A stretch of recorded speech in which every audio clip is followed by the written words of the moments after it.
আসসালামু আলাইকুম।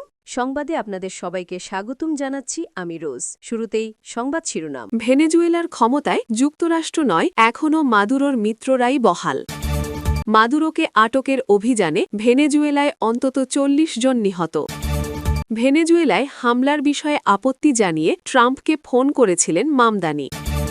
ভেনেজুয়েলার ক্ষমতায় যুক্তরাষ্ট্র নয়, এখনও মাদুরোর মিত্ররাই বহাল। ভেনেজুয়েলার অন্তর্বর্তী প্রেসিডেন্ট ডেলসি রদ্রিগেজ মাদুরোর অনুগত ও ঘনিষ্ঠজন হিসেবেই পরিচিত ছিলেন এবং আছেন। মাদুরো আটকে রদ্রিগেজকে শপথবাক্য পাঠ করিয়েছে সুপ্রিম কোর্ট, যে আদালতটিও মাদুরোর রাজনৈতিক আন্দোলনের প্রতি অনুগত এবং সেখানে দায়িত্বেও রয়েছেন তার অনুগতরাই। বিবিসির প্রতিবেদনে বলা হয়েছে, এটি খুব জোর দিয়ে বলাই যায় যে মার্কিন প্রেসিডেন্ট ডোনাল্ড ট্রাম্প যুক্তরাষ্ট্রই ভেনেজুয়েলা চালাবে বলে যে ঘোষণা দিয়েছিলেন, বাস্তবতা তেমন নয়, কারণ দেশটির ক্ষমতায় এখনও যুক্তরাষ্ট্র নয়, মাদুরোর মিত্ররাই বহাল রয়েছে।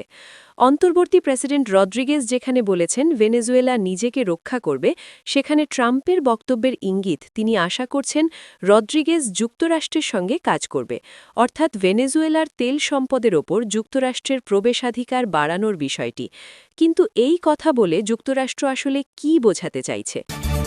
এখন পর্যন্ত যুক্তরাষ্ট্রের সেনারা ভেনেজুয়েলার মাটিতে নেই, যদিও ট্রাম্প সে সম্ভাবনা পুরোপুরি নাকচও করেননি। তবে আপাতত যুক্তরাষ্ট্রের হাতে রয়েছে ভিন্ন ধরনের এক নিয়ন্ত্রণ ক্ষমতা। মাদুরোকে যুক্তরাষ্ট্র আটক করার যে চিত্র সামনে আনা হয়েছে, সেটি এখনও ক্ষমতায় থাকা অনুগতদের সামনে কার্যত এক ধরনের হুমকি স্বরূপ বার্তা। মাদুরোর প্রতি যারা অনুগত তারা অবশ্য এটিও ভালো করে জানেন যে যুক্তরাষ্ট্রের চাওয়া অনুযায়ী কাজ না করলে তারাও হতে পারেন পরবর্তী লক্ষ্য। কাগজে কলমে তারা এখনও ক্ষমতায় থাকলেও বাস্তবে যুক্তরাষ্ট্রকে না বলার মতো অবস্থানে কতটা আছেন মাদুরোর মিত্ররা, সেই প্রশ্ন থেকেই যাচ্ছে। মাদুরোকে আটকের অভিযানে ভেনেজুয়েলায় অন্তত ৪০ জন নিহত। ভেনেজুয়েলার প্রেসিডেন্ট নিকোলাস মাদুরোকে আটক করতে চালানো যুক্তরাষ্ট্রের নজিরবিহীন সামরিক অভিযানে অন্তত ৪০ জন নিহত হয়েছেন। নিহতদের মধ্যে বেসামরিক নাগরিকের পাশাপাশি সেনা সদস্যও রয়েছেন বলে জানিয়েছে new York Times. New York Times এক জ্যেষ্ঠ ভেনেজুয়েলান কর্মকর্তার বরাতে জানিয়েছে, মার্কিন হামলায় অন্তত ৪০ জন প্রাণ হারিয়েছেন। নাম প্রকাশ না করার শর্তে ওই কর্মকর্তা বলেন, মার্কিন হামলায় নিহতদের মধ্যে বেসামরিক নাগরিক ও সেনা সদস্য উভয়ই রয়েছেন। প্রতিবেদনে বলা হয়, ভেনেজুয়েলার মাটিতে সেনা নামানোর আগে দেশটির আকাশ প্রতিরক্ষা ব্যবস্থা ধ্বংস করতে বড় পরিসরে অভিযান চালায় যুক্তরাষ্ট্র। মার্কিন কর্মকর্তাদের উদ্ধৃতি দিয়ে বলা হয়েছে, আকাশ প্রতিরক্ষা ব্যবস্থা অকার্যকর করতে ১৫০টির বেশি মার্কিন যুদ্ধবিমান মোতায়েন করা হয়। এর ফলে সামরিক হেলিকপ্টারগুলো নিরাপদে সেনা নামাতে সক্ষম হয়। পরে সেই সেনারাই মাদুরোর অবস্থান লক্ষ্য করে অভিযান চালায়। হতাহতের সংখ্যা কিংবা অভিযানের বিস্তারিত তথ্য জানতে চাইলে হোয়াইট হাউস ও পেন্টাগনের পক্ষ থেকে তাৎক্ষণিক কোনো মন্তব্য পাওয়া যায়নি। স্থানীয় সময় শনিবার ভোরে মার্কিন বাহিনী ভেনেজুয়েলার প্রেসিডেন্ট নিকোলাস মাদুরো ও তার স্ত্রী সিলিয়া ফ্লোরেসকে আটক করে দেশটির বাইরে নিয়ে যায়। এই ঘটনায় প্রতিক্রিয়া জানিয়ে মার্কিন প্রেসিডেন্ট ডোনাল্ড ট্রাম্প অভিযানকে শক্তিশালী চমকপ্রদ প্রদর্শন হিসাবে আখ্যা দেন। ট্রাম্প বলেন, নিরাপদ, সঠিক ও বিচক্ষণ রাজনৈতিক রূপান্তর নিশ্চিত না হওয়া পর্যন্ত যুক্তরাষ্ট্র ভেনেজুয়েলা পরিচালনা করবে। এদিকে নিউ ইয়র্কের সাউদার্ন ডিস্ট্রিক্টের ফেডারেল কৌশলীরা শনিবার একটি অভিযোগপত্র প্রকাশ করেছেন। এতে মাদুরো ও সিলিয়া ফ্লোরেসের বিরুদ্ধে যুক্তরাষ্ট্রে কোকিন পাচারের অভিযোগসহ একাধিক অপরাধের কথা উল্লেখ করা হয়েছে। অন্যদিকে সমালোচকেরা বলছেন, ভেনেজুয়েলায় যুক্তরাষ্ট্রের এই সামরিক অভিযান আন্তর্জাতিক আইনের সুস্পষ্ট লঙ্ঘন। তাদের মতে, কংগ্রেসের অনুমোদন ছাড়াই অভিযান চালানো হয়েছে, যা লাতিন আমেরিকা অঞ্চলে নতুন করে অস্থিতিশীলতা ছড়িয়ে পড়ার ঝুঁকি তৈরি করেছে।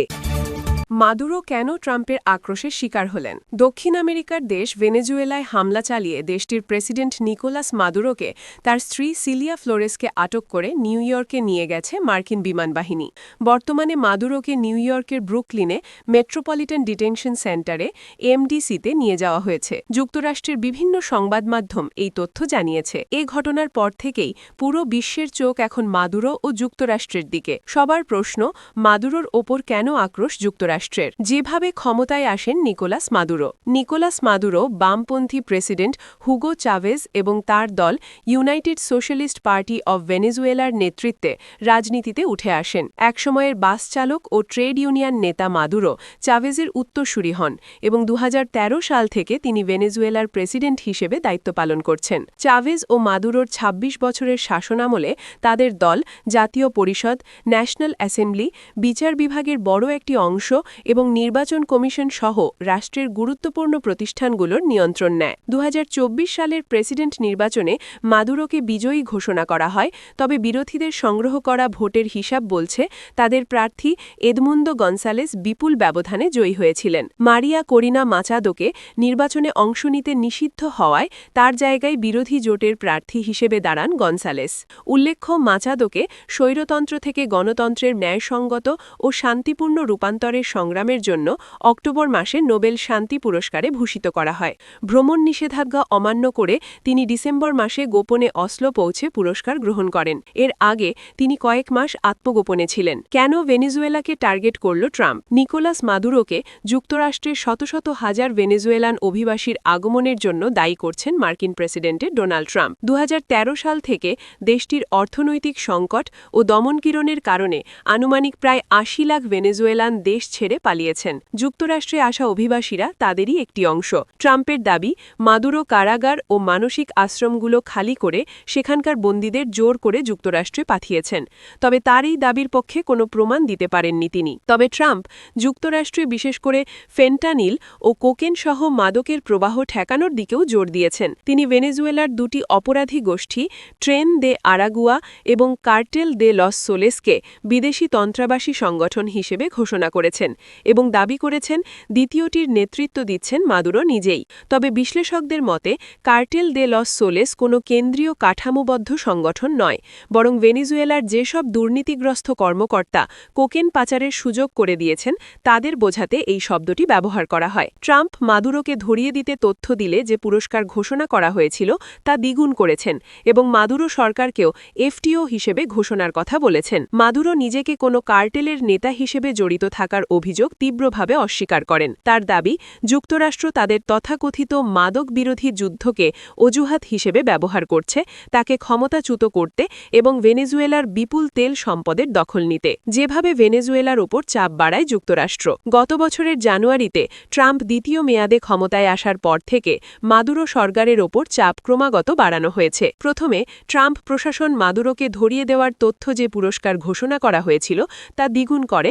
এরপর সেপ্টেম্বর দক্ষিণ আমেরিকা থেকে যুক্তরাষ্ট্রে মাদক বহন করছে এমন কিছু জাহাজকে লক্ষ্য করে অভিযান চালান মার্কিন সেনাবাহিনী। এরপর থেকে ক্যারিবীয় ও প্রশান্ত মহাসাগরে এমন জাহাজে ৩০টির বেশি হামলা চালানো হয়েছে, যাতে ১১০ জনের বেশি মানুষ নিহত হয়েছে। ট্রাম্প প্রশাসনের দাবি, তারা যাদের মাদক পাচারকারী বলছেন তাদের সঙ্গে যুক্তরাষ্ট্র একটি আন্তর্জাতিক সশস্ত্র সংঘাতে জড়িত, কারণ তারা যুক্তরাষ্ট্রের বিরুদ্ধে অনিয়মিত যুদ্ধ চালাচ্ছে।